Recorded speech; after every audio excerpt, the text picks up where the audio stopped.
scientists found that people within retinas were twice as likely to perform poorly in subtle tests on everyday memory, reaction time and reasoning. When tested again 3 years later, these people were also twice as likely to have suffered mental decline.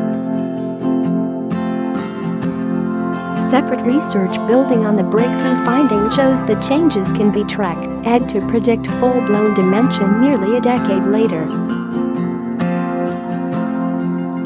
Experts hope drugs or lifestyle changes, such as quitting booze and smoking, could slow or even halt onset of the disease in those identified as at risk.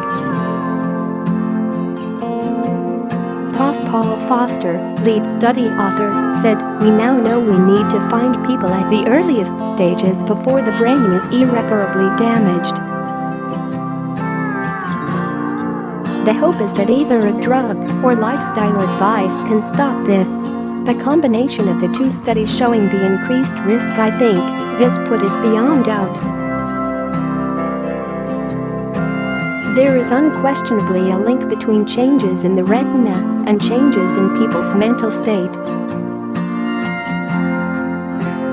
Researchers at University College London and Moorfields Eye Hospital used UK Biobank data on scans, which measure the thickness of a layer of neurons on the retina.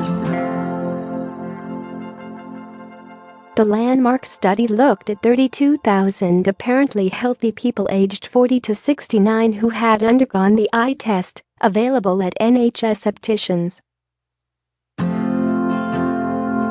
Prof Foster, a world-leading eye specialist, said, "This is even before pre-dementia. It is very mild cognitive impairment like forgetting the number of your local take-away. Things that in the past they would have been able to dredge up from their memory. It's about 1 in 20 who struggles a bit more with that kind of recall." The second paper, published by the Erasmus Medical Centre in Rotterdam, Netherlands, followed 5,000 people with an average age of 69.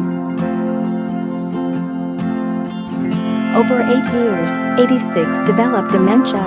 Those with a thin retina were 44% more likely to do so. UCL's paper could revolutionize treatment of the devastating disease, which affects 850,000 Britons. This is expected to increase to 1 million by 2025. Initial findings from Prof Foster's study were presented at a medical conference 2 years ago, but the project suffered a setback when a lead study author quit. Researchers have confirmed the findings, which have been peer-reviewed. Both studies were published in the same edition of Jama Neurology journal. It comes after 99% of trials globally from 2002 to 2012 for potential Alzheimer's treatments failed. The UCL team is working out the precise thickness of retina that indicates risk is high enough for patients to be given a diagnosis of pre-dementia. Prof Foster added, "They will constantly be thinking, when is it going to start?